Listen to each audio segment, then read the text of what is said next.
Vislielākie pretinieki pārmaiņām patiesībā ir vidējā līmeņa vadītāji. Ir skaidrs, ka, ja viņiem nebūs šīs informācijas, viņi uzģenerēs paši, un kurā virzienā tas nav zināms. Tāpēc mums notiek pārmaiņas, un tāpēc, ka valde tā teica. Un tad, man liekas, tā kā, vai tiešām, jā, un tas ir tāds uzreiz, īstenībā šis ir ļoti tāds bīstams un kritisks moments, jo ar šo tiek ļoti grauta ticība un uzticība vadībai.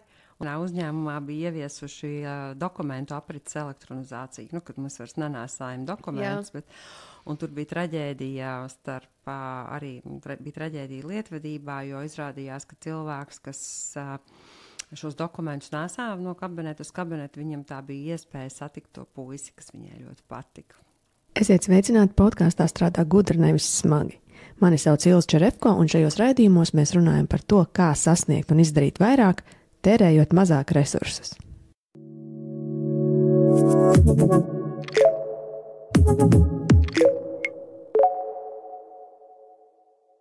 Šodienas raidījums mums būs par pārmaiņām un pārmaiņu vadību. Un mana viesne šodien ir Anita Gaile. Anitu es zinu kā biznesa treneri, cilvēku, kas ļoti labi orientējās personāla vadībā. Un šobrīd ir www.vadipārmaiņas.lv. Pastāsti, Anita, vispirms sveika un pastāsti vairāk par Vadi pārmaiņas LV. Sveiki, Ilze, prieks būt tavā podkāstā. Un tad īsumā par to, kas tad ir. Man tiešām ir tas pamats ir personāla vadībā, kur es izveidoju savu karjeru, bet tad tas turpinājums bija tāds, ka es izdomāju, ka es būšu biznesa treneris un konsultants, un tad vajadzēja izdomāt amatu nosaukumu.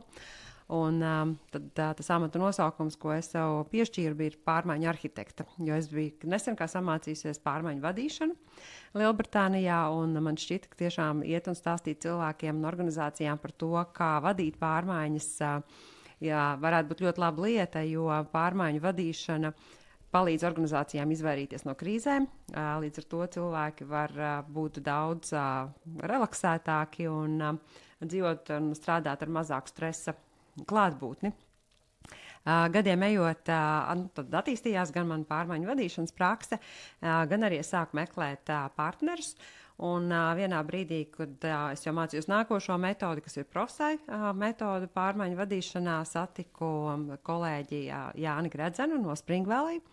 Un mēs piesaistījām vēl divus partnerus, kas ir Ieva Zaumane un Ojārs Stūre. Ieva atbild par komunikāciju un Ojārs par krīžu vadību. Un mēs visi 4 kopā izveidojām izglītojošu platformu www.vadipārmaiņas.lv ar mērķi nodrošināt vietu, kur var atrast kvalitatīvu informāciju latviešu valodā par pārmaiņu vadīšanu. Es gribu izstāstīt vienu stāstu. Kā tu palīdzēji, kā es redzēju tevi darbībā, un man liekas, tas būs vislabākais, kā var saprast, ar ko tu nodarbojies.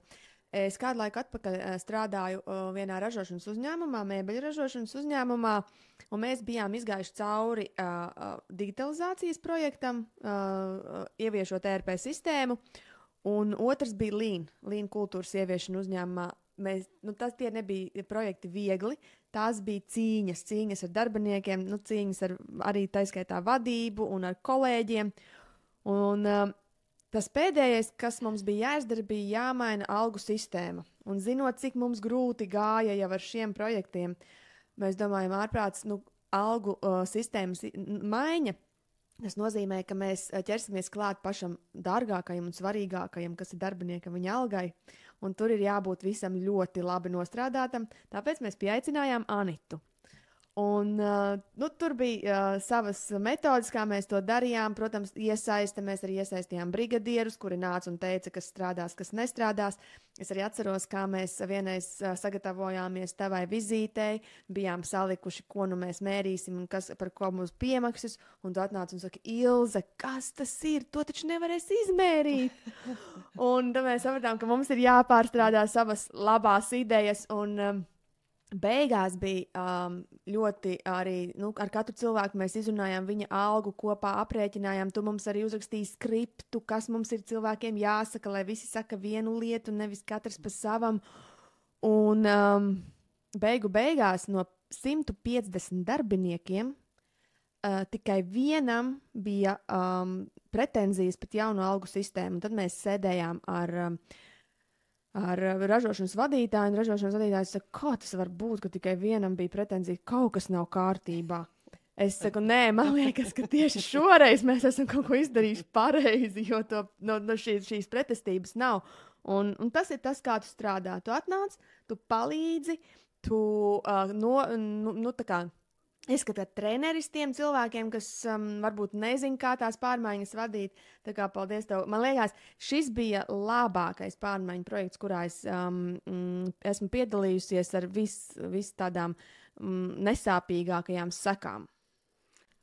Jā, paldies, ka atgādināji mūsu brīnišķīgo sadarbību. Un jāsaka, ka tas viennozīmīgi ir visa uzņēmuma vadības komandas nopelns, sākot ar uzņēmuma īpašniekiem, kuri arī spēja pielāgoties un pārņemt to domāšanu, kas ir nepieciešama, jau ieviešot šo līnu pieeju ražošanā. Tur arī atceros to reizi, mums bija vēl pa vidu situācija, kur mēs vēl pētījām darbinieku apmierinātību. Mums jau bija dialogs ar darbiniekiem par to, kā kas strādā, un tieši šī gan vēlēšanās, gan parādīšana, ka mēs tiešām ieklausāmies cilvēkos un veidojam sistēmu jau arī atsaucoties uz viņu paustajām bažām vai kaut kādām situācijām, kas īsti labi nedarbojās. Tas pirmkārt radīja iespēju radīt labu produktu, tātad pašu atalgojumu sistēmu. Tas nebūtu bijis iespējams, ja pirms tam nebūtu tas darbs ar līnu izdarīts, jo līnu sistēma paredz to, ka jums procesi jau ir pārskatīti, viņi jau ir sakārtoti, viņi jau ir mērāmi, viņiem jau ir skaidri definēti rezultāti, kas to darba izpildes procesu padara skaidru.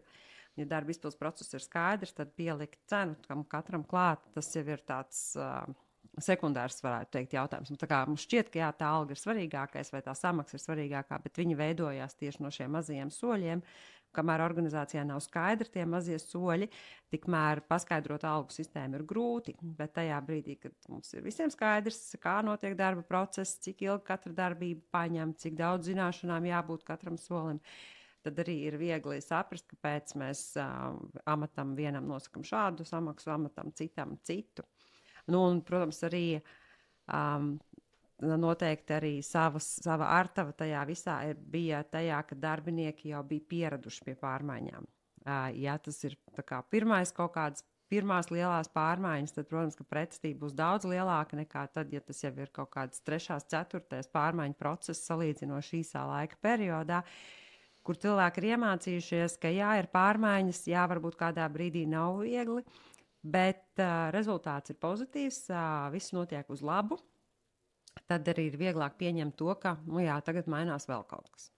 Tā kā tas nav viena konsultanta darba rezultāts, tas ir tiešām visas komandas veikums, sākot no īpašnieka un beidzot ar to cilvēku, kurš varbūt tikai šodien domā, ka viņš varētu tajā uzņēmumā strādāt. Jā, Klaus, šito es nebiju tā savilkusi kopā. Pareizi tā arī bija, ka mums bija līna ietvaros uztaisīta jau izveidota prasmu matrica, kas bija par pamatu vienam no mērījumiem mūsu algu sistēmā. Es ikdienā nodarbojos šobrīd ar ERP sistēmu, ražošanas un noliktavas un grāmatības uzskaitas sistēmu ieviešanu, un tas katru reizi tās ir pārmaiņas uzņēmumā. Katru reizi mēs ejam un mēs esam tie, kas sašūpo šo ūdens glāzi. Un tas nav viegli.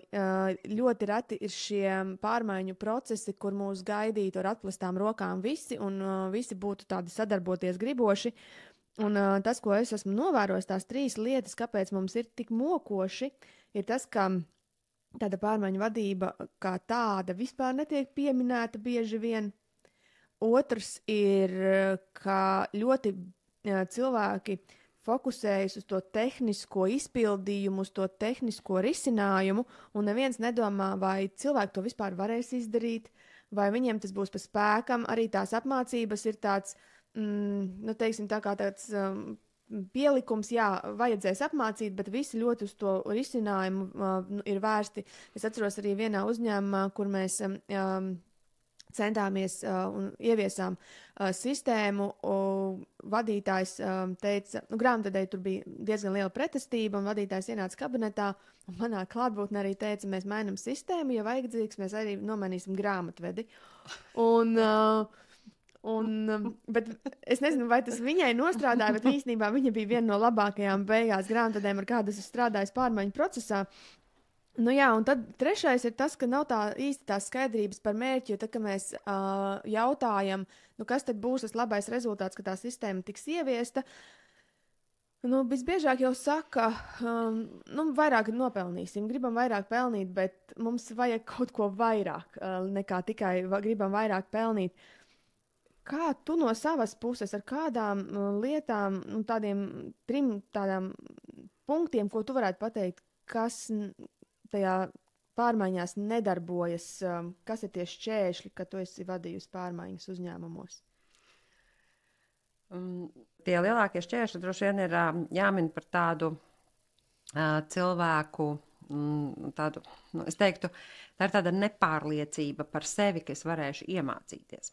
Es pirms 2 gadiem man bija iespēja Amerikā mācīties maģistra programmā, es mācījos programmēšanu un izglītošanas prasmes.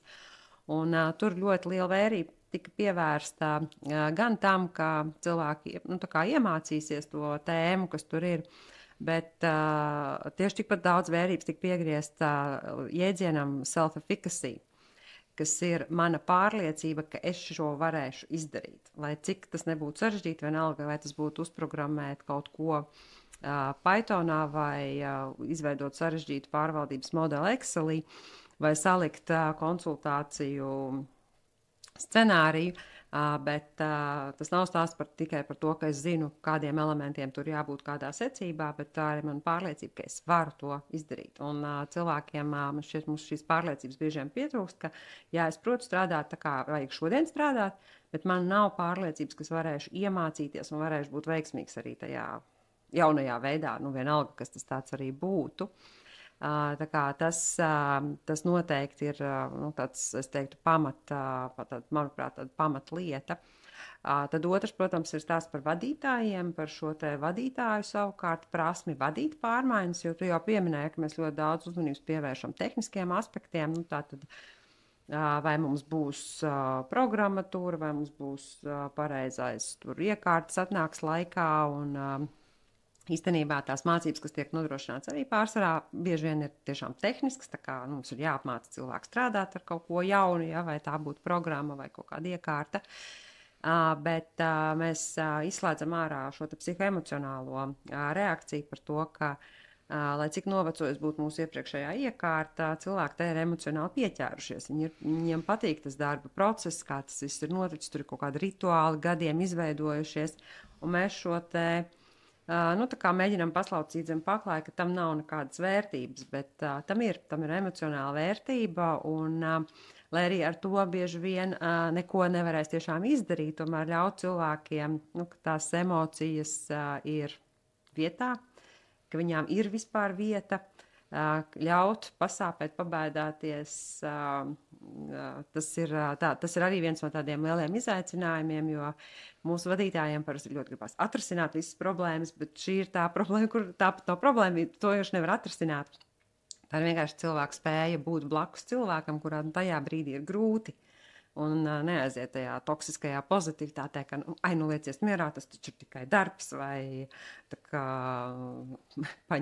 nomainīsim grāmatvedi, ja? Tas ir tāds, tas ir vēl viens aspekts. Un kā trešo momentu es pilnīgi noteikti varbūt varētu minēt mūsu kopēju tendenci neplānot. Mums sabiedrībā un organizācijās plānošana nav tādā goda vietā, un lielā mērā tas tiek norakstīts uz to, ka nav nekādas jēgas neko plānot, jo plāni tāpat mainīsies, kas tiešām tā ir.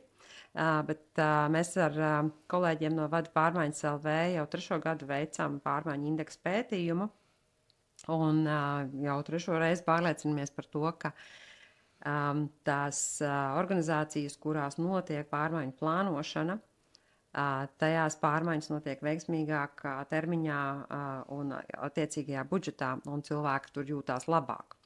Tur ir augstāka cilvēka apmierinātība. Lai gan tajā pašā laikā mēs jautājam, kas attiecās uz to, kā pārmaiņas noritēja, pārmaiņas visās organizācijās norit diezgan haotiski. Bet tas, kas iedod to stabilitātes un pārliecības sajūtu, ir tieši tas, ka mums ir plāns.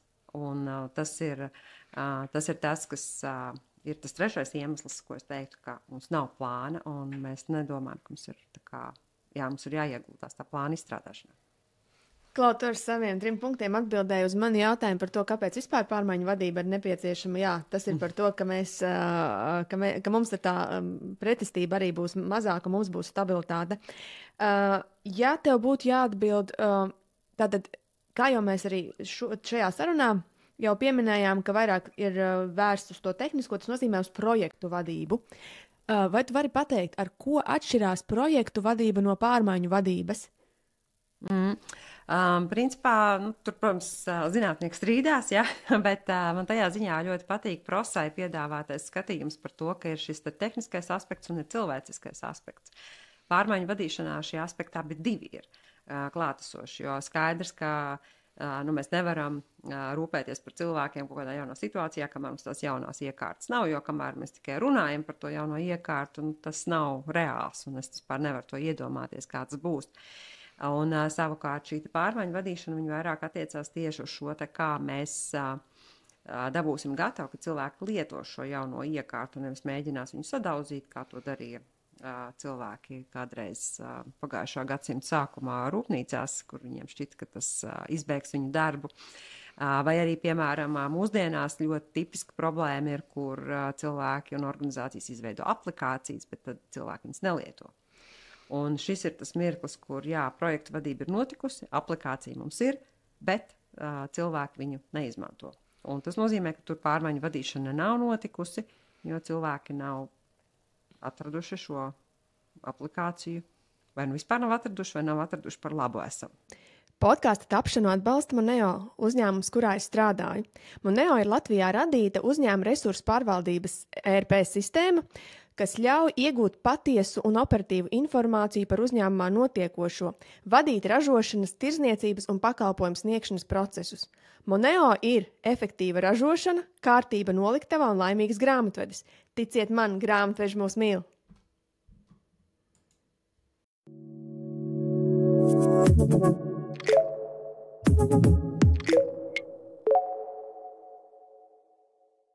Es zinu, ka tev kabatā ir vairāki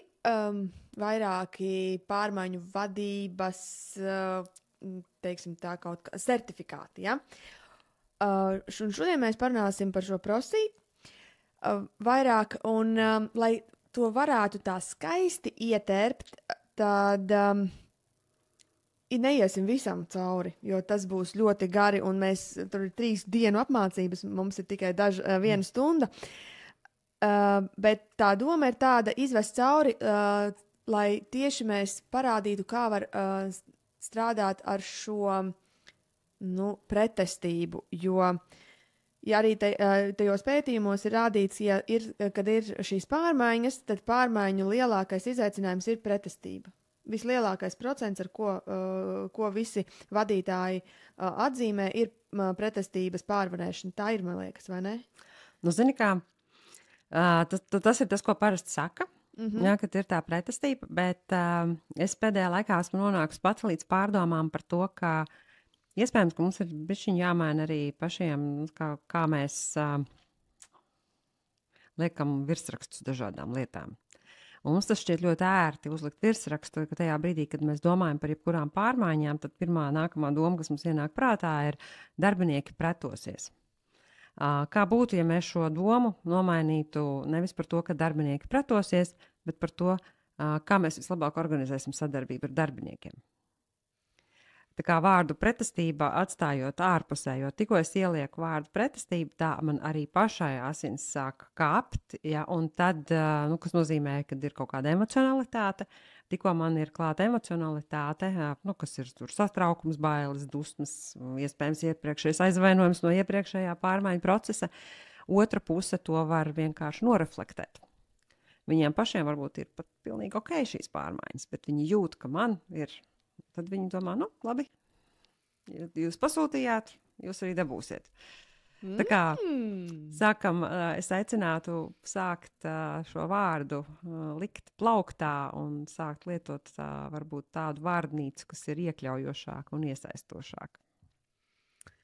Labi, bet šoreiz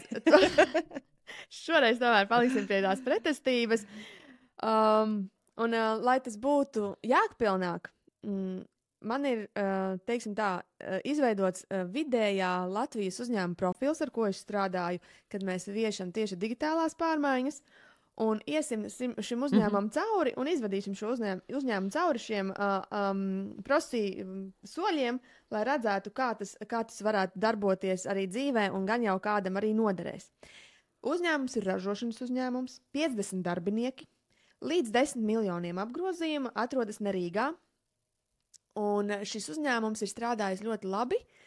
Viņš ir tur, kur viņš ir ar šiem saviem procesiem un ar šo savu uzskaiti.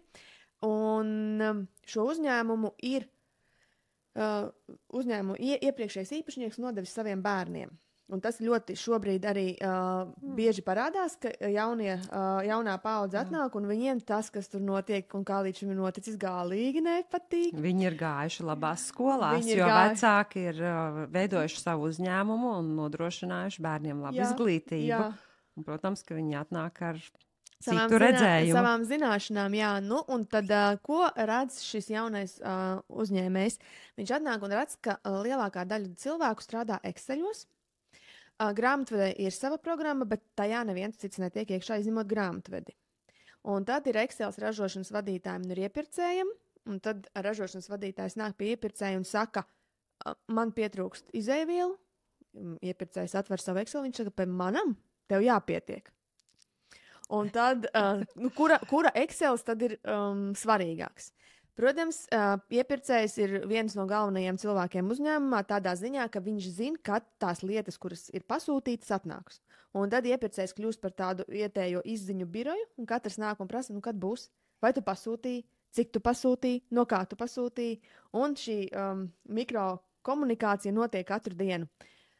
Tātad mēs nevēlamies vairs, lai iepirkējs pasūta pa telefonu izēvielas, bet viņš to darītu kaut kādā digitalizētā rīkā.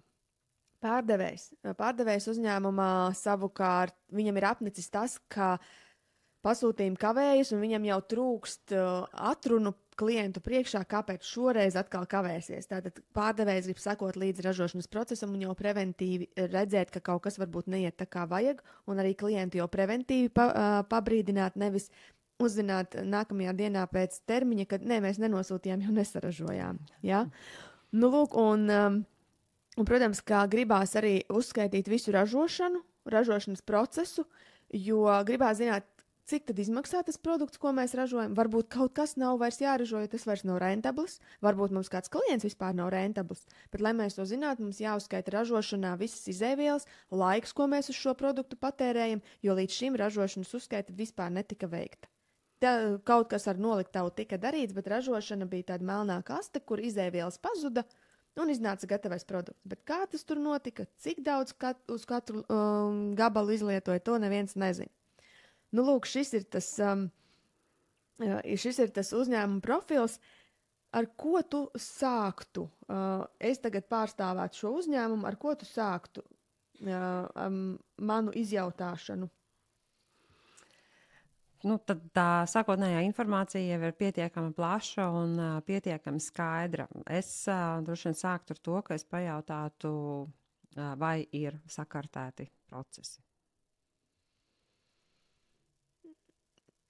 Nav. Tad ar to arī mēs sāktu. Tas ir tas, kas bija tajā piemērā ar mēbeļu ražošanas uzņēmumu, ka tur tas jau bija izdarīts. Un tas ir pirmais solis, lai mēs vispār kaut ko sāktu mainīt. Pirmais solis ir saprast, kāda ir esošā situācija. Mēs neko nevaram samainīt situācijā, kur mēs nezinām, ko mēs mainām. Kartēšanas process tas paredz to, ka mēs nofiksējam situāciju, nevis kādu mēs gribētu, lai tā būtu, vai kā es gribētu, lai mans vadītājs redz, kā tas ir. Bet tiešām tā kā tas dabā ir, tā visam, kā tas notiek. Un Tas iedod tādu labu bāzi. Pirmkārt, mēs saprotam, ar ko mums vispār ir darīšana. Mēs zinām, cik mums laika aiziet uz 1, 2, 3 operāciju. Mēs zinām, kurās brīžos ir kaut kādi saskarsmes punkti, kuros brīžos notiek kaut kādi tā saucamie pudeles kakli, kur mēs vienkārši, tāpēc, ka ir kaut kādas aizķeršanās, jo tur vienmēr tas notiek. Un tas process iedod tādu ļoti skaidru bildi, kas kopā ar to, ka mēs esam tur vēl pielikuši klāt kaut kāds laika skalas vai vēl kaut ko, tad mēs varam ļoti labi jau, un izmaksas, cik tas maksā jums katrs speciālists, kurš sēž un, piemēram, tagad atbild uz jautājumu, cikos būs pildspalvas, ka viņš darītu to, kam viņam ir izglītība, nevis sniegtu izziņas, ja, jo izziņas sniegšana nav tik dārgi apmaksāta kā augstākā izglītība loģistikā, kas ir vajadzīga iepirkuma speciālistam. Tā kā tas ir tāds pirmais solis, un tas bieži vien diezgan daudz atver acis visiem procesā iesaistītajiem par to, kā tās lietas notiek, un tad vienā brīdī arī mēs varam uz to kopumā paskatīties. Kā tas ir, lai mēs varētu arī labāk sadarboties un strādāt. Bet esošās situācijas fiksēšana, tas ir pats pirmais, ar ko ir jāsāk. Nu tad šeit ir tas, laikam, vietā, ko es parasti saku uzņēmumiem, ka mēs ejam viesu sistēmu par to, ka haoss, ja viņš ir haoss, viņš digitalizējot, viņš būs digitalizēts haoss, nevis sistēma. Jā. Nākamais solis. Un tajā brīdī, kad mums ir zināma esošo situāciju, tas ir tas brīdis, kad mēs varam definēt pārmaiņu mērķi. Kas būs tas iznākums? Mēs esam definējuši esošo situāciju, kāds ir pašreizējais process, cik mēs tur daudz laika iztērējam, resursu. Tad kas būtu mūsu mērķis? Ko mēs gribam sasniegt? Būtu labi, ja es šajā gadījumā teiktu, mūsu mērķis ir pāriet jaunā līmenī, iegūt ne tikai Latvijas tirgu, bet iet ārpus Latvijas. Un, lai mēs to varētu darīt, mums ir jāsakārto šie procesi, jādigitalizē, lai mēs ar šo pašu darbinieku skaitu varam sasniegt vairāk.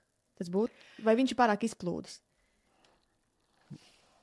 Atbildēs jautājumu. Tas ir pārāk izplūdis un īstenībā droši vien pat vairs politiskiem saukļiem nedara. Mūsu cilvēkiem mūsdienās ir tik daudz nenoteiktības ārējā un iekšējā vidē, ka mums ir jābūt ļoti konkrētiem un precīziem. Pie tam šādas frāzes kā ieiešana jaunos tirgos, optimizācija, efektivitāte, tie ir ļoti vispārēji jēdzieni. Mēs katrs tajā liekam visu kaut ko iekšā. Man ir jāspecificē, tātad, kas tieši ir jādara. Ja? Un, ja mēs esam pieķērušies pie tā, ka mums ir jādigitalizē procesi, tātad mums ir ideja, ka mēs digitalizējot procesus varēsim darbu procesu paveikt nevis 7 dienās, bet 5 vai 4 dienās. Tas ir tas arī, uz ko mēs fokusējam. Man ir jāpasaka cilvēkiem konkrēts mērķis, ko mēs gribam izdarīt. Nu tad varētu būt tā, ka mums šobrīd atrodas noliktavā izēvielas uz 1 miljonu. Mēs gribam, lai būtu 500 000 pēc pārmaiņām. Jā, šis ir jau ļoti precīzs mērķis, kas arī atbilst mērķu uzstādīšanas smarta principam par to, ka mērķim ir jābūt specifiskam, mērāmam, sasniedzamam un tādā tiešām laikā arī definētam. Un ka mēs šo rezultātu gribam panākt, piemēram, pusgada vai gada laikā. Labi, mērķis mums būtu tur krājumi, un mēs gribētu saīsināt arī ražošanas ciklu par tik un tik dienām, nevis pateikt klientam, ka tas būs jāgaida 3 nedēļas, bet mēs gribētu jau nedēļā piegādāt savu gatavo produktu. Tāda veida mērķi. Tāda veida mērķi, jā, tā kā tas kas ir, tur varētu būt arī, piemēram, klientu apmierinātība, vispār klientu piesaistas bet rādītāji. Arī ne jau mēs gribam apmierinātākus klientus, bet mēs kaut kā mēram. Mēs kaut kā mēram, kas ir, piemēram, brāķa procents vai iesniegto sūdzību skaits, kļūdu skaits, samazināšana. Tas viss ir. Jā, un ja mums ir kaut kāda supporta sistēma, kurā ir, teiksim tā, ka klients var ielikt atzīmi, tad mēs varam mērīt šīs atzīmes, ka mums atzīmes ir tikai 9 un 10.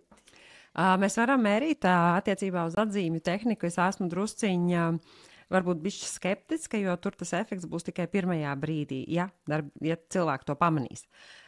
Es varu arī kā lietotājs nepamanīt. Es varu pieņemt, ka tas ir normāli un kaut kāds jauns servisa līmenis. Cilvēki pie labas dzīves ļoti ātri pierod. Ja? Un, ja es teicu, ka iepriekšējais servisa līmenis bija uz 4, tagad jūs viņu uzlabojāt uz 5. Es tāpat tās likšu 4, jo jūs taču varat labāk, vai ne? Tā kā ar tiem subjektīvajiem vērtējumiem tur ir jābūt piesardzīgiem arī, kas tad to veido, to vērtējumu. Tā kā teiktu drīzāk tādi pamatvērtējumi, kā klientu skaits, pirkuma lielums uz klientu, atkārtot pircēji, tā tālāk. Tas ir kaut kas tāds, kas ir vienalga, cik viņi liek, ja tie cilvēki atved mums vēl klientus, un ja viņi pērk atkal, tad jau tas nozīmē, ka viņi ieliek 3 vai 5. Tas nav tik svarīgi, kā tas, ko viņi dara. Ko viņi dara. Jā. Super. Tālāk, tad, kad mums ir esošā situācija, tas ir tas brīdis, kur varētu ķerties pie darbību plāna sastādīšanas. Tomēr 3. solis ir jāpadomā par to, kādi varētu būt potenciālie šķēršļi šajā ceļā no esošās situācijas uz to nākotni. Un potenciālie šķēršļi var būt visdažādākie. Ja? Mēs paredzam procesu, ka, teiksim, mums tā tad būs šis digitalizācijas process, kur mēs sakārtējām tos procesus, bet tagad mums viņi ir jādigitalizē. Tad, ko tas nozīmē? Tas nozīmē rakstīt tehnisko specifikāciju, vai mums ir kompetence rakstīt tehnisko specifikāciju. Kas būs, ja mums būs kļūda tehniskajā specifikācijā, kas ir diezgan, manuprāt, arī parasts notikums. Ja? Tā gadās. Tas tiešām tā gadās, un tas nav nekas tāds ārkārtējs, par ko es nevarētu iedomāties. Kas notiks tajā situācijā, ja, piemēram, piegādātājs kavēs termiņus, kas arī gadās, ja, kāds mums varētu būt tas plāns, kas izrādīsies tad, ja būs kaut kādi procesi, kurus tomēr mēs nevarēsim iekļaut tajā sistēmā. Mēs ideālā pasaulē gribētu, bet tomēr mēs saprotam, ka ir kaut kādas situācijas, kas mūsu īpašajā gadījumā nedigitalizējās tā, kā mēs to gribam, kā mēs tās integrēsim. Ko mēs darīsim, ja mēs zinām, ka mūsu organizācijā ir cilvēks, kuru būs grūti apmācīt kaut kādu. Mēs zinām, ka tur šī sadarbība varbūt nebūs tādā līmenī, kādu mēs gribētu, bet mēs arī tādēļ, ka šis cilvēks ir strādājis ar mūsu vecākiem kopš pirmās uzņēmuma dibināšanas dienas, mēs visticamāk viņam nepateiksim, ka mainīsim sistēmu kopā ar darbinieku. Tad, ko mēs darīsim ar šo cilvēku un kā mēs to komunicēsim ar visiem pārējiem. Respektīvi, tā kā paredzēt potenciālos tādus šķēršļus vai grūtības, ar ko var saskarties, jo tā ir arī daļa no plāna. Ja? Es tā kā nevaru, jo ja es saplānošu tikai no esošās situācijas uz nākotni, tas mums tāds ideāls, utopisks plāns, ja? Bet man ir jābūt tam, ka var būt pretestība. Varbūt es savā šajā projektā paļaujos, ka būs kāds finansējums no kādiem fondiem. Ja viņu pēkšņi nav, vai tur kaut kas tiek samazināts, vai tiek kavēts izmaksas. Respektīvi, tur ir diezgan daudz aspektu, kur mēs zinām, ka nebūs viss tā balti un pūkaini, bet ir situācijas, par kurām mums ir jāpadomā, kas īstenībā arī ir ļoti svarīgas jau tajā brīdī, kad mēs nonāksim pie komunikācijas, jo tajā brīdī, kad es eju kādam cilvēkam stāstīt par rožaino nākotni, kas iestāsies, kad mūsu uzņēmums būs pilnībā digitalizēts, man ir jāvar runāt arī par riskiem un grūtībām, piedāvājot uzreiz arī mehānismus, kā mēs to pārvarēsim. Un tāpēc šis te posms, kur mums ir šķēršļu un tādu šķēršļu risku pretestību izvērtēšana, jau pirms mēs vēl vispār saliekam darbību plānu, ir kritisks. Labi, es gribēju jau tev teikt, labi, es padomāju, un es zinu, bet tad skaidrs, ka man ir jābūt, teiksim tātad mums būs iespējams, mēs visas savus procesus, ko mēs vēlamies, nevarēsim digitalizēt.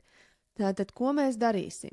Mēs mēģināsim par to budžetu un ar šīm sistēmas iespējām darīt tik, cik mēs varam, bet mums ir jāizdara mājas darbs. Ja mēs redzēsim, ka tā sistēma nevar izdarīt to, ko mēs gribam, mēs vienkārši nesāksim neko darīt, mēs mainīsim sistēmas piegādātāju vai pašu sistēmu, un mēs varbūt meklēsim citu alternatīvu, kura varēs darīt to, ko mēs vēlamies.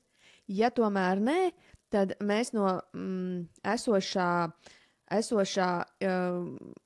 risinājuma dabūsim ārā maksimumu, ko mēs varam, un skatīsimies, kā mēs varam sakārtot savus procesus, lai šis manuālais darbs būtu padarāms. Kāds varētu būt tas plāns? Apmēram, un Nu, vismaz cik es esmu saskārusies, nezinu, kāda ir tava pieredze, bet cik es esmu saskārusies ar digitalizāciju, tad jautājums ir arī par to iesaistīto cilvēku zināšanām, programmēšanā un vispār tajā digitālajā pasaulē kā tādā. Protams, jā. Jo es jau varu iedomāties, ka ko tikai nevar sadigitalizēt, bet realitāte, respektīvi arī tā man spēja saprast, ka jā, var digitalizēt, piemēram, tikai šādu daļu, jā.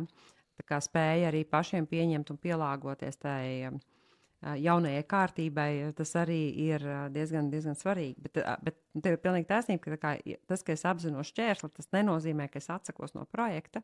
Es vienkārši meklēju risinājumus, ko es vēl varu darīt. Jā? Tiešām mainīt piegādātāju, pārskatīt uzstādījumus. Jā. Labi, tā tad mēs esam sakartējuši. Mums ir mērķis, mums ir viss skaidrs, kādi varētu būt šķēršļi un ko mēs varam iedomāties. Mēs visu varbūt arī nemaz nevaram iedomāties. Kas ir pēc tā, ka mēs esam sapratuši, kā mēs darbosimies situācijā, kad kaut kas noiet greizi, kas ir tālāk? Tad nākamais, ko mēs darīsim, mēs liksim darbību plānu. Tad, kas ir tas, ko mēs līdz kādam konkrētam laika periodam izdarīsim, kurš par to būs atbildīgs, kā mēs tam sekosim līdzi. Tāda projektu vadība. Jā, es gribēju teikt, tā kā projektu vadība parastā. Ja? Kas arī brīžiem šķiet, ka ir izaicinājums. Ja? Tā kā mums šķiet, ka mēs pieņemam lēmumu, ka mēs kaut ko darīsim, ka tas notiks pats no sevis. Nenotiks, vajadzēs to vadīt, un vadīšana nozīmē to, ka mums ir plāns, līdz kuram laikam jābūt tehniskai specifikācijai, kad ir jābūt pirmajam pilotam, kad būs testēšana, kad notiks apmācības, un mēs tam sekojam līdzi un pielāgojam atbilstoši tam, kādas situācijas ir iestājušās, jo, protams, taisnība tev ir, ka ne visas problēmas var paredzēt. Bet arī tad, ja notiek neparedzētas problēmas, tas, ka mēs vispār bijām domājuši par tādām problēmu situācijām, tas palīdz daudz ātrāk tās risināt. Labi, projektu vadībā šodien dziļi neiesim iekšā. Kur tad mums paliek pārmaiņu vadība? Tad tā ir visam šim tā kā pa virsu jau. Šis viss ir tāds mugurkauls visai tā lietai, ko mēs saucam par pārmaiņu vadīšanas, jo ja visa šī te nav, tad es varu riskēt ienākt pie saviem darbiniekiem un pateikt, ka no rītdienas sākam jaunu dzīvi, bet ne man ir skaidrs, kāda ir esošā dzīve, ne man ir skaidrs, kāda tieši tā nākošā dzīve izskatīsies, un es arī zinu, kādas varētu būt iespējamie izaicinājumi vai vispār kā mēs tur varam nonākt. Ja? Un tad mēs zaudējam ticību un uzticēšanos vadībai. Tā kā bez šī te mēs īstenībā to nevaram izdarīt, un arī šie soļi, viņi palīdz ļoti labi identificēt visas iesaistītās puses. Es zinu, kas ir tie cilvēki, kas katrā procesa solī būs vai atbildīgi par tā izpildi, vai arī uz viņiem attieksies gala rezultāts. Tātad, ja mainīsies mans grāmatvedības process, mainīsies mana sistēma, tad mums ir grāmatvedis, kura darba saturs ļoti kritiski mainīsies, un mums ir jādomā par to, kā mēs šo cilvēku varēsim apmācīt, nodrošināt viņam mācību procesu, lai viņš apgūst un ir iesaistīts, un ka tā funkcionalitāte, ko mēs ieliekam, ir saskaņota ar šo cilvēku. Vislabāk, ka tas cilvēks pats ir piedalījies tajā izstrādē. Un te tad, kad tu sāki runāt par grāmatvedi, es atceros, šajā metodē ir tāds labs teiciens, ka nemainās uzņēmumi, bet mainās cilvēki. Cilvēki jau mainīsies uzņēmumā, un tad tas uzņēmums arī mainīsies. Un mums katrs šis cilvēks ir jāizved cauri šim pārmaiņu procesam, un te ir priekšā tie 5 soļi. Un mēs varētu izvest šī uzņēmuma cilvēkus cauri šiem 5 soļiem. Kādi ir šie soļi, varbūt uzreiz var nosaukt, un tad mēs turpinātu ar katru atsevišķi. Jā, tāda darbam ar cilvēkiem ļoti laba pieeja ir ATKAR metode, kas ir ATKAR ir saīsinājums no angļu valodas, ir awareness, kas ir apzināšanās, desire, kas ir vēlme, knowledge, zināšanas, ability, tad spēja un reinforcement, kas ir nostiprināšana. Tas ir tāda ļoti labā plūsma, kur var palīdzēt sastruktūrēt arī šo te šķietami nevadāmo emocionālo procesu, kam iet cauri cilvēki, un var palīdzēt gan vadītājiem vest savu komandu cauri šim te procesam, Bet, nu, tā kā mēs runājam par jau tādu modernu uzņēmumu, tad iespējams, ka tur diezgan daudz cilvēki ir zināšanu darbinieki, kas arī paši ir ļoti gudri un ļoti izglītoti. Un patiesībā arī viņiem pašiem zinot šīs secības, arī viņi paši var daudz labāk un aktīvāk palīdzēt gan paši sev, gan kolēģiem. Izpratne pirmais, ja? Pirmais ir izpratnē vai tāda apzināšanās par to, kāpēc pārmaiņas ir nepieciešams. Un tas ir tas brīdis, kur mēs vispār tā kā rodam sevī pamatojumu, kāpēc mēs vispār šito darīsim. Ja? Tas pirmais, man liekas, kas tur šajā izpratnes fāzē ir par to, ka mums ir ārkārtīgi būtiski, ka es tā kā saprotu, kāpēc šīs pārmaiņas ir vajadzīgas un kāpēc tās pārmaiņas ir vajadzīgas tagad. Es teiktu, no vadītāja viedokļa šī ir droši vien grūtākā fāze, jo pārmaiņas organizācijās mēs parasti labajā praksē mēs sākam tad, kad organizācijā vēl viss ir labi. Jo tas ir, ja mēs paskatāmies uz produktu dzīves ciklu vai organizācijas dzīves ciklu, tad tas ir tajā brīdī, pirms mēs nonākam tādā brieduma stadijā, respektīvi izaugsme vēl joprojām ir, viņa vienkārši ir samazinājusies. Un tas, ko mēs redzam absolūtos skaitļos, mēs redzam, ka joprojām pieaugums ir, iespējams ir kaut kāds proporcionālais samazinājums. Šajā brīdī skaidrot cilvēkiem, ka ir jādara citādāk, ir liels, tas ir tāds vadītāja eksāmens, ko izturēt. Ja? Tāpēc šī visa sagatavošanās iepriekšējā ir tik ļoti nepieciešama, lai ir pilnīgi skaidrs, kas notiek, kā notiek, un lai arī vadītājs tajā brīdī, kad viņš nāk klajā ar šo aicinājumu, lai viņš runā nevis no emocijām, bet viņš runā no faktiem, ar skaitļiem, cipariem un to, kas un kā notiks un kāpēc tas tiek darīts. Un tad, jā, sanāk, ka šajā posmā visu to, te jāuzņemās vadītājiem tā lielākā loma šajā posmā, un, protams, tad, kad mēs sākam pārmaiņas, tad viena no lietām ir tas, ka ir baumas un nepatiesa informācija diezgan daudz plaukst un zeļ, ja nepareizi aiznes vai nepilnīgi aiznes šo informāciju, ja kaut ko noklusē, ja neviens nerunā kaut ko, kas zina, ka ir vēl kaut kas, bet vadītājs tā kā līdz galam nepasaka. Tāpat arī, tā uzticība tam pārmaiņu vēstnesim ir jābūt, un es domāju, ka vadītājs jau nav visu laiku uz vietas uzņēmumā. Tas nozīmē, ka liela loma ir arī tiešiem vadītājiem, ka nevis vadītājs ir bijis gadījums, ka vadītājs saka, mēs ieviesīsim sistēmu, bet, piemēram, struktūra vienības vadītājs, kas ir ražošanas vadītājs, saka, mums tagad būs jauna sistēma, bet jūs saprotat, ja jūs tagad mazāk saņemsiet algu, jo jūs vairāk strādāsiet sistēmā, un viņš tā kā ir pret to visu. Jā, tas pats prosēja mācībās mums šķiet arī tiek minēta šī statistika, ka vislielākie pretinieki pārmaiņām patiesībā ir vidējā līmeņa vadītāji. Un tajā brīdī, kad es runāju, lietoju vārdu vadītājs, es īstenībā domāju tieši tiešo vadītāju. Tā kā šo strateģisko vadību liekot varbūt drusciņi tā kā gluži mierā nē, bet arī viņiem ir milzīgs un ļoti liels uzdevums, kas viņiem ir jādara, ko īstenībā mūsu pēdējais pārmaiņu indeksa pētījums rāda, ka tas netiek veikts. Jo patiesībā vidējā līmeņa vadītāji īsti neprot šīs pārmaiņas varbūt vadīt, un tad mēs nonākam pie šādām frāzēm, kur matis atceļās stāvus, ja, un mēs neviens nezinām, ko tagad ar šito darīt un kā to sasmelt, jo neviens nekad nevienā brīdī tā to nebija domājis. Ja. Un te ir atkal tas arī stāsts par to, ka cik mēs esam aktīvi, lai izzinātu un saprastu. Mums kaut kā vēsturiski, tā kā lielās organizācijas, viņas ir attīstījušās no rūpnīcām, uz kurām atnāca strādāt maz izglītot vai pilnīgi neizglītot cilvēku no laukiem, un viņiem, ko pateica, to viņi darīja. Tagad cilvēki, kas strādā organizācijās, ir ļoti izglītoti un zinoši, līdz ar to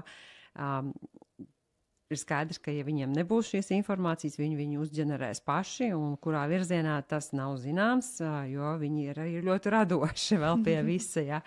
Tā kā te es teiktu, ka tā atbildība viņi ir tā kā abās pusēs, jo patiesībā arī vidējais vadītājs, ja viņš nespēja pozitīvi nopamatot, kāpēc šīs pārmaiņas tagad tiek ieviestas un tiek ieviestas tieši šādā veidā, tad viņu uzdevums ir iet un interesēties pie augstākās vadības vai pie uzņēmuma īpašniekiem, lai saprastu.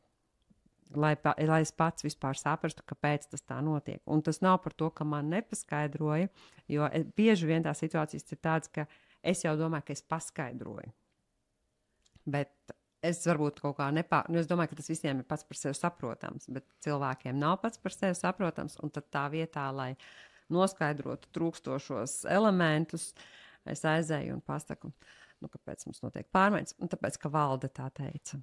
Un tad man liekas, tā kā, vai tiešām, jā, un tas ir tāds īstenībā šis ir ļoti tāds bīstams un kritisks moments, jo ar šo tiek ļoti grauta ticība un uzticība vadībai, un tas pat nav tā, ka tikai man, kurš šo teikumu pateica, bet vispār, tādām pārvaldībai kā tādai.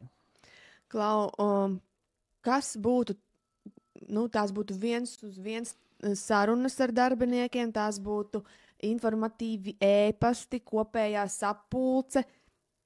Kā aiznest? Kā to ziņu, ka vajag tās pārmaiņas? Pirmkārt, es teikšu, ka tā situācija nav tik slikta, jo mums tas pārmaiņu indeksa pētījums parādīja, ka cilvēki īstenībā ļoti labi saprot, kāpēc ir nepieciešams pārmaiņas. Tā kā es atnāku ar ideju par digitalizāciju vai par efektivitāti, principā cilvēkiem ir skaidrs, ka jā, vajag, tāpēc, ka visi jau to redz, ka vajag, ja. Tā kā tajā ziņā tur tāds izaicinājums nav. Kā par to sāk stāstīt, tur, protams, ir jābūt arī radošiem un tā kā tas komunikācijas veidi, kanāli ir ļoti, ļoti jāsamiksē, jo cilvēki informāciju uztver ļoti dažādās formās un veidos, tā kā tur būs gan podkāsti, gan vēstules, gan prezentācijas, atbildes uz biežāk uzdotajiem jautājumiem potenciālajiem, vadības sanāksmes, paneļu diskusijas, mācību semināri. Formāts var būt ļoti, ļoti dažāds. Ja? Īstenībā tas, ko tu teici, atbildes uz biežāk uzdotiem jautājumiem, tas bija tas, ko tu arī mums ieteici toreiz, ka mēs algu sistēmu tajā uzņēmumā veidojām. Tu jau arī biji sarakstījis tos biežāk uzdodamos jautājumus un pareizās atbildes, un mēs bijām gatavi. Un arī tad, mēs runājām, un tieši šie vadītāji bija tie, kas stāstīja saviem darbiniekiem par algu izmaiņām, algu sistēmas izmaiņām. Un tad mēs teicām, ja jums ir jautājums, kur jūs neesat pārliecināti par atbildi, neatbildiet. Vienkārši pierakstiet, un mēs jums pateiksim kopā to atbildi, un mēs visiem darbiniekiem dosim vienādu atbildi uz to pašu jautājumu. Tā kā labāk ir tiešiem vadītājiem noskaidrot, kā tu teici, nekā iet un stāstīt pasaciņas. Labi, nākamais mums ir vēlme. Kas tad ir vēlme? Ok, mēs esam tā kā sapratuši, un tad ir tā vēlme apmēram tā. Labi, digitalizēties, es saprotu, bet es neiesaistīšos. Tas ir par to. Paskatīsimies, kā jums sanāks. Vēlme, tā ir motivācija. Mana motivācija darīt, un man īstenībā no šīs te prosai atkārt metodas ļoti patīk tas jautājums, kas ir, un kāds man no tā būs labums. Jo, tas ir ļoti populārs jautājums. Šis ir riktīgi labs jautājums, un, protams, ka tur arī gribās bieži vien kaut ko varbūt atcirst pretī, bet droši vien, ka nav vērts, ir tiešām vērts izdomāt, kas tad ir tas, kas tad būs tie ieguvumi arī pašam cilvēkam, darbiniekam, un šī ir tā vieta, kas ir tiešām, manuprāt, arī visemocionālākais brīdis, jo pienāk tas brīdis, ka man tiešām tagad ir jāmainās. Ja? Ir tas brīdis, kad cilvēkam ir jāmainās, viņam ir jāiemācās strādāt jaunā veidā, iespējams komunicēt ar citu kultūru pārstāvjiem, ja tur tie citi tirgi ir parādījušies vai vēl kaut kas tam līdzīgs. Tā kā tas ir tas brīdis, kad ir jāmainās, un tas, protams, ir emocionāli, tā, kad ir, jā, un šeit ļoti nodara tāda humanistiskā pieeja, kas faktiski nozīmē to, ka tie ieguvumi bieži vien, ja mēs tā visam pragmatiski paskatāmies, tad ieguvums ir tāds, ka tev būs darbs arī vēl rīt, jā.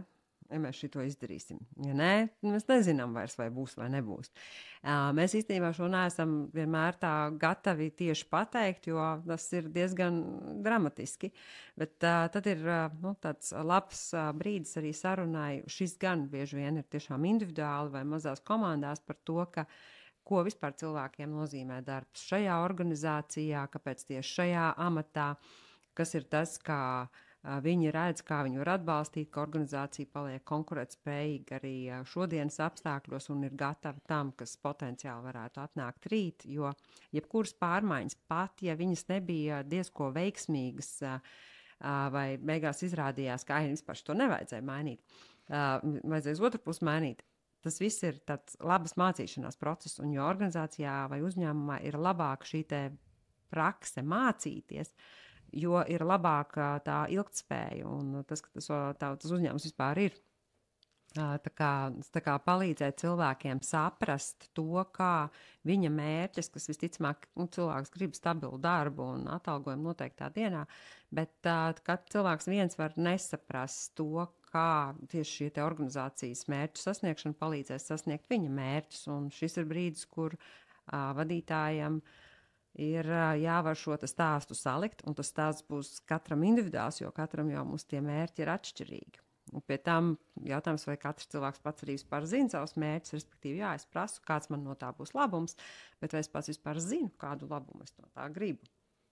Jā, te ir arī, piemēram, par to pašu personīgo situāciju un motivāciju, ka iespējams iepirkējiem ļoti patīk, ka pie viņa nāk cilvēki un prasa, jo viņš sajūtās ļoti svarīgs, un šobrīd viņš būs izveidojis sistēmā šo pasūtījumu piegādātājiem, un viss, viņš nevienam vairs nav vajadzīgs. Viņa vietā jebkurš varēs ievadīt iepirkumu pasūtījumu. Man ir vēl jaukāka situācija pie šīs te vienā uzņēmumā bija ieviesuši dokumentu aprits elektronizāciju, kad mēs vairs nenēsājam dokumentus, un tur bija traģēdija bija traģēdija lietvedībā, jo izrādījās, ka cilvēks, kas šos dokumentus nesā no kabineta uz kabinetu, viņam tā bija iespēja satikt to puisi, kas viņai ļoti patika. Katru dienu. Un elektronizējot šo procesu, tas vairs nebija iespējams. Respektīvi, iespējams jau ir, ja? Bet tas vairs nav tā kā, tā nejauši ir, tāpēc, ka man darbā aprakstā rakstīts, ja? Protams, cilvēkiem jebkuras pārmaiņas, viņas var kā mēs varam par to pasmaidīt, bet konkrētajam cilvēkam tas ir zaudējums. Jā. Un tā ir tāda... Tas ir tas, ko noteikti nekādā veidā nedrīkst nonicināt. Es pati, man pašai pieredze strādāt organizācijā, kur tika mainīts zīmols, un cilvēku asociācija ar iepriekšējo zīmolu bija ļoti, ļoti cieša, neskatoties uz to, ka varbūt notikumi nebija apkārt tik ļoti pozitīvi, bet atrast veidus, kā šo iepriekšējo pieredzi arī turēt, paturēt godā, tas teiciens ir tā kā godināt, ja tā ir tāda bridžas metode, kas, principā saka, ka pārmaiņas sākās ar beigām, respektīvi kaut kas beigsies. Un tad ir jautājums, ka ja cilvēkam tagad beidzās tā iespēja katru dienu komunicēt un iespējams ar to justies svarīgam, un es nezinu, vai tur viņam ir svarīgāks tas komunikācijas brīdis, vai tiešām tas, ka es varu izrādīt varu, tad ir jautājums, kā mēs šo varam nokompensēt. Tad kurā vietā mēs viņam, piemēram, šim cilvēkam varam rast iespēju vai nu būt tajā komunikācijas procesā iesaistītam, vai arī kā tad viņš varētu šo savu tādu spēju pārliecināt kaut kur citur izpildīt. Mēs viņam, piemēram, varam lūgt vadīt kaut kādus informatīvos seminārus reizi nedēļā par aktuālajiem jautājumiem. Un cilvēkam šī vajadzība būt svarīgam tiks apmierināta. Šitais ir ļoti labs. Jā, mums jākompensēs par šo. Nebija nemaz tā aizdomājusies, ka nevis samierinies. Tas taču tikai darbs. Tas taču tikai darbs, jā. Tas nav darbs, nē.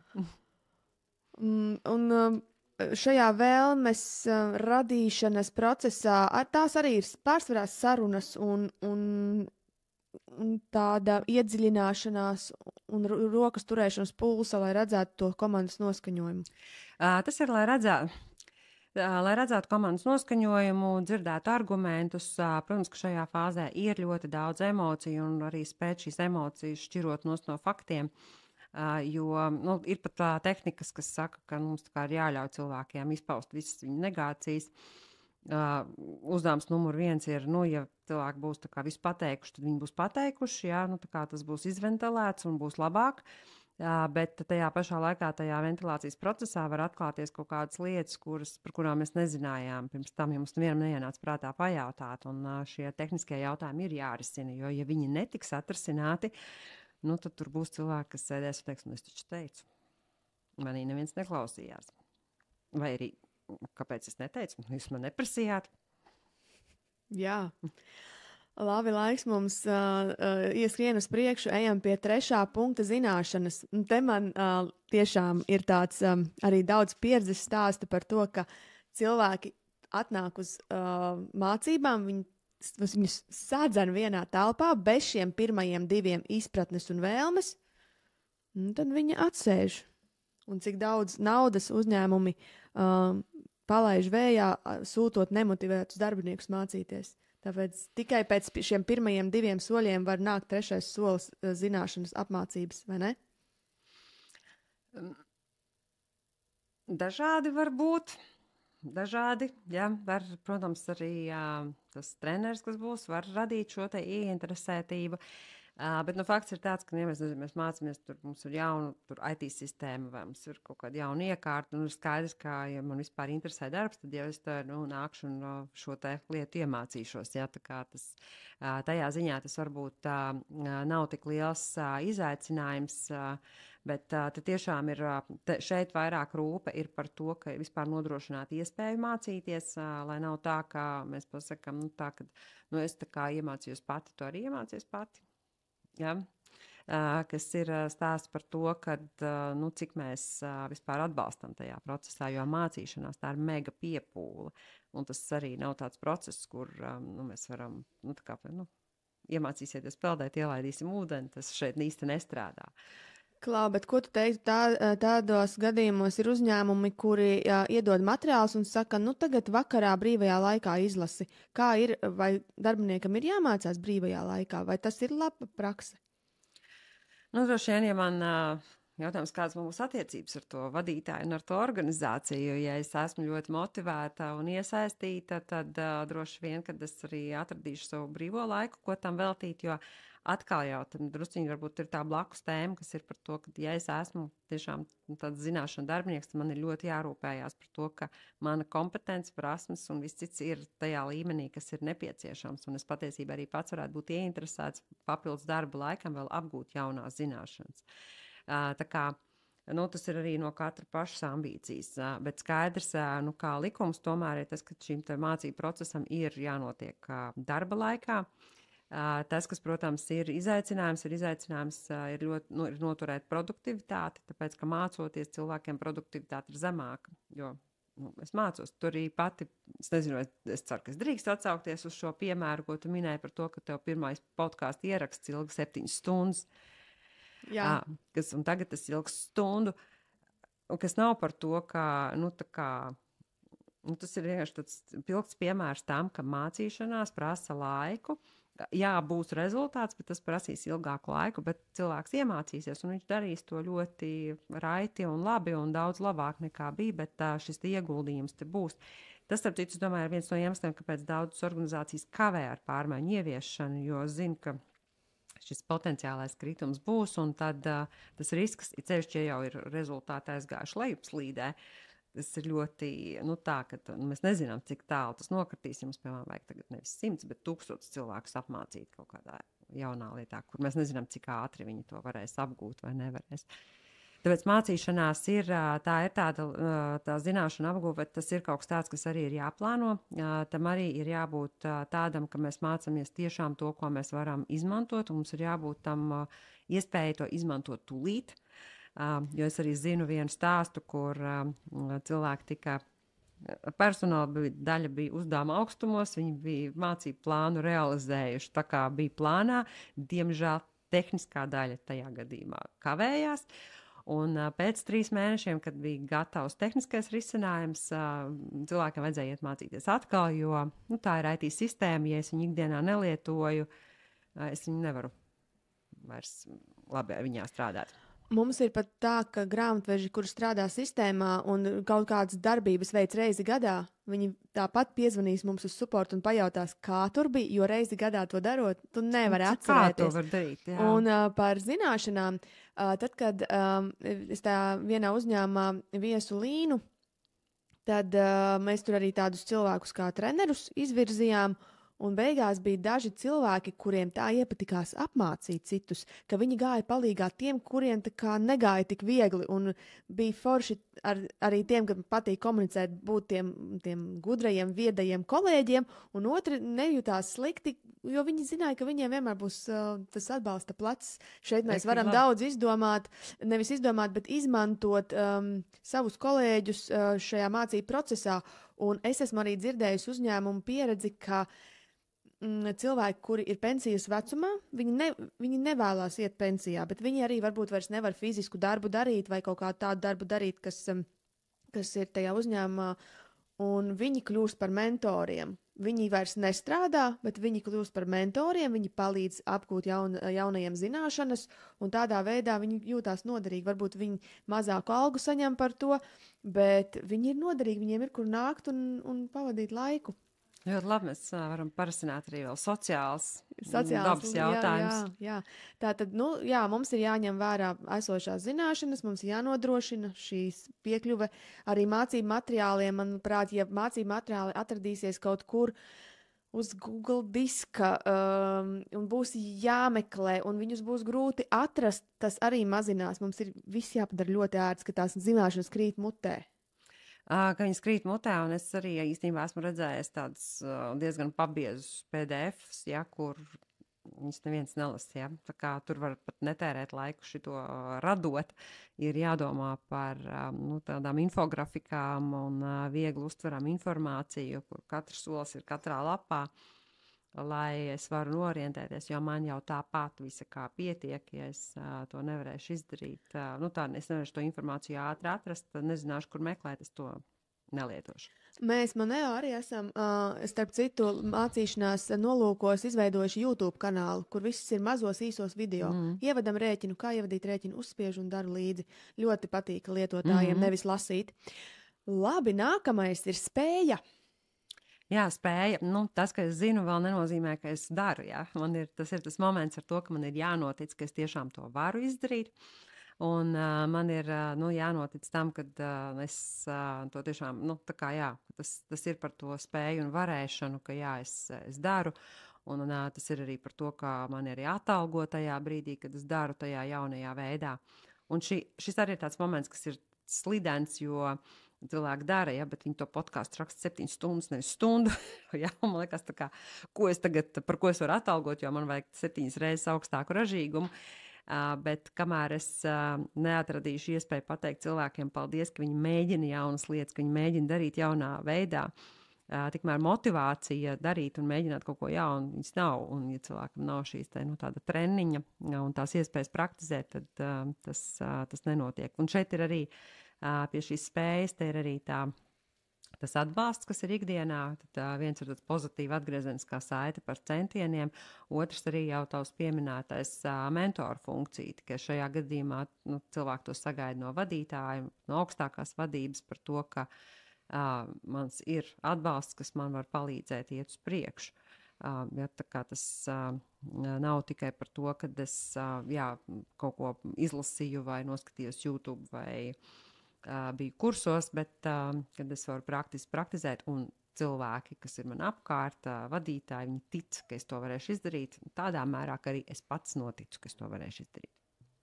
Bet šeit varētu būt arī tas, ka nesanāk, un tad varētu būt, ka mēs varbūt mainām šo lomu cilvēkam, jo ne visi, ja piemēram, kaut kādā pārmaiņu rezultātā ir cilvēkam jākļūst par pasniedzēju vai jāsāk apmācīt cilvēki, un viņam ir tik liela mandrāža un stress, ka viņš to nevar izdarīt. Man šādi, starp citu, arī bija šajā pašā Līnas sakarā, ka man sieviete atnāca raudāt, un viņa teica, es visu darīšu, tikai neliec man mācīt.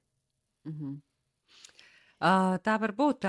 Mēs nonākam kaut kādā brīdī, kur mēs sastopamies ar to, ka mums ir jāapgūst kaut kādas prasmes un iemaņas, kuras kaut kādu iemeslu pēc mēs negribam, nespējam, nav mans.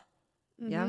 Un, tas ir arī tāds brīdis, kur tad jābūt tādai godīgai sarunam pašam ar sevi.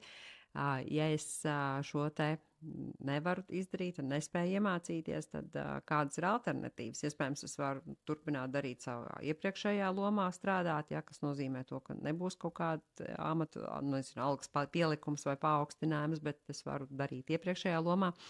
Darboties.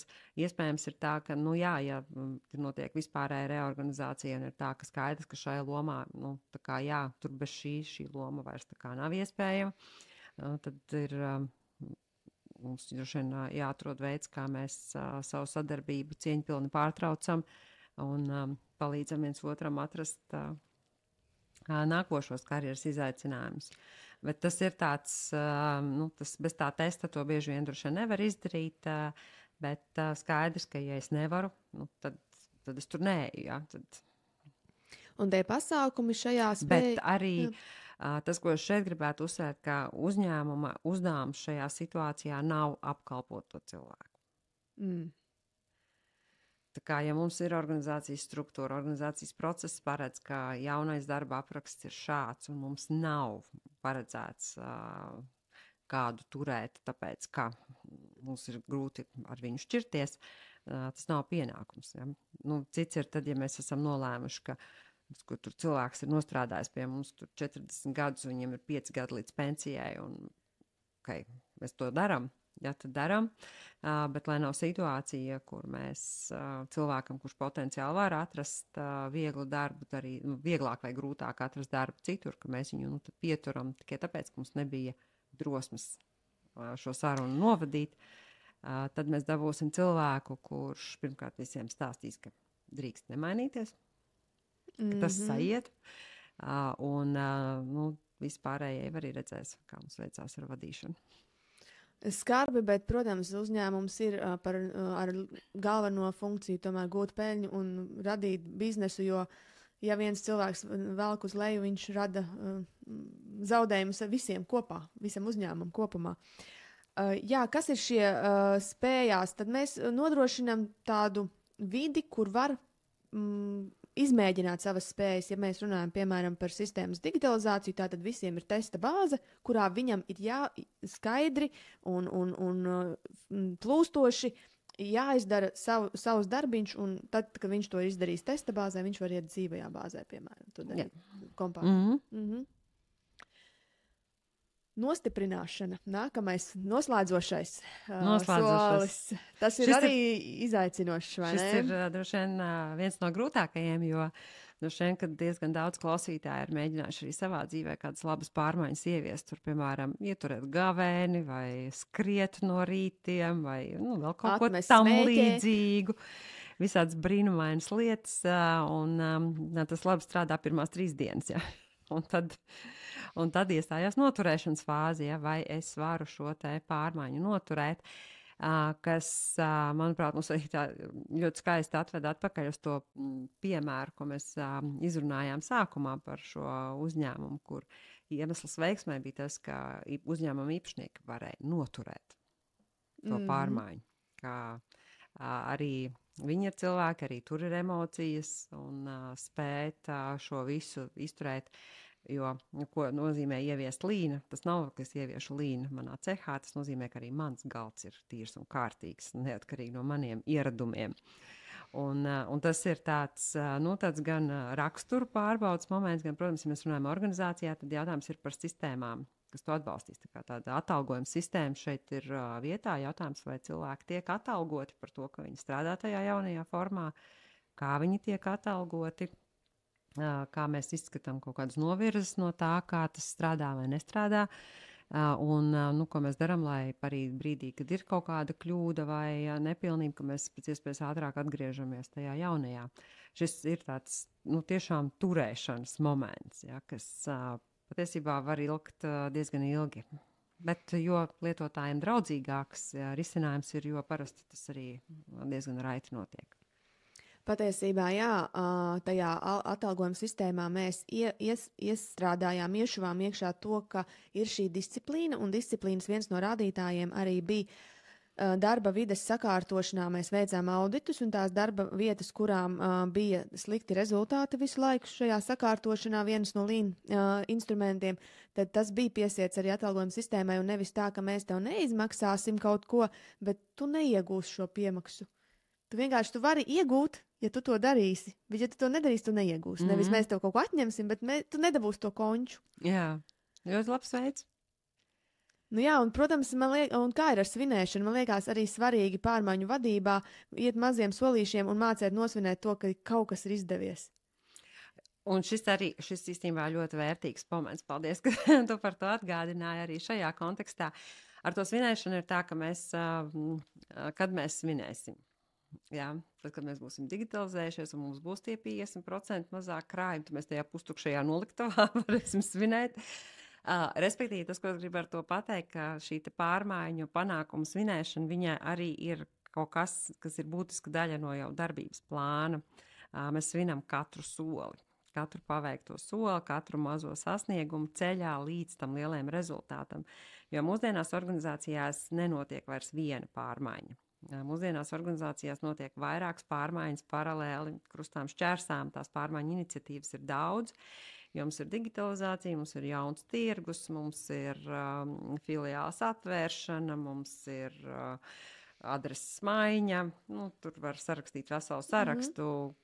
Tās iniciatīvas ir daudz, un tad, lai mums ir jābūt sajūtai, ka tas ir zem kontrols. Tad tas, ka mēs pirmkārt zinām, kur tā pārmaiņa sāks un kur viņa beidzās, bet arī, ka mēs starposmos varam apsēsties un ar svinēšanu pat nesaprotot tik daudz, ka tur tagad obligāti ir jābūt klātiem galdiem, bet vairāk par to, ka tas ir brīdis, kur tā komanda, kas ir iesaistīta šajā pārmaiņu īstenošanā, ka viņi var apsēsties un padomāt par to, kas tad ir tas, ko mēs izdarījām, kas ir tas, kas strādāja labi, kas ir tas, kas nestrādāja, kas ir tas, ko mums vajadzētu mainīt, lai mums nākošais pārmaiņu posms būtu veiksmīgāks. Kas ir tas, ko mums vajag pateikt citiem, lai viņi šito noteikti dara vai noteikti nedara, lai viņu pārmaiņas būtu veiksmīgākas.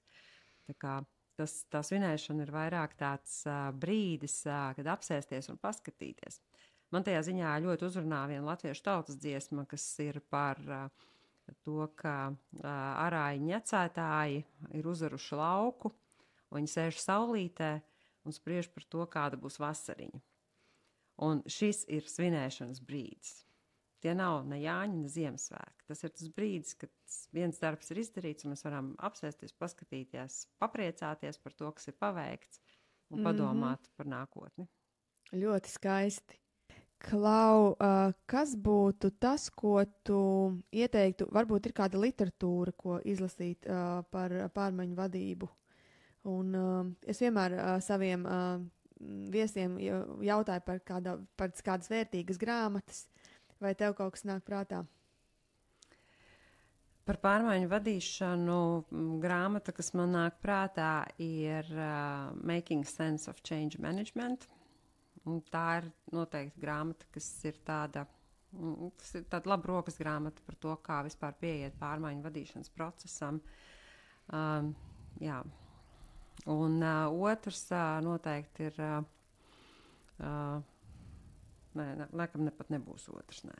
Tas Making Sense of Change Management, tas no pārmaiņu vadīšanas, man liekas, ir tāds vērtīgākais.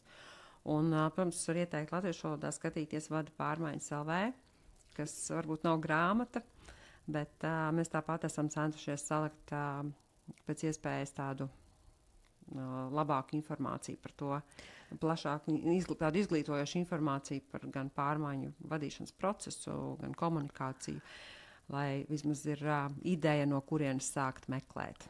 Bija nu gan jaudīgi ar Anitu. Ja tev interesē šīs tēmas kā ERP ieviešana, uzņēmuma resursu plānošanas sistēma ieviešana, Lean ieviešana vai pārmaiņu vadība, droši piesako šim kanālam Apple Podcasts, Spotify un YouTube platformās, kā arī, ja ir konkrēti jau jautājumi par konkrētiem uzņēmumiem, tad droši raksti ilze.cerevko@moneo.lv un mēs sazināsimies un palīdzēsim. Paldies, atā!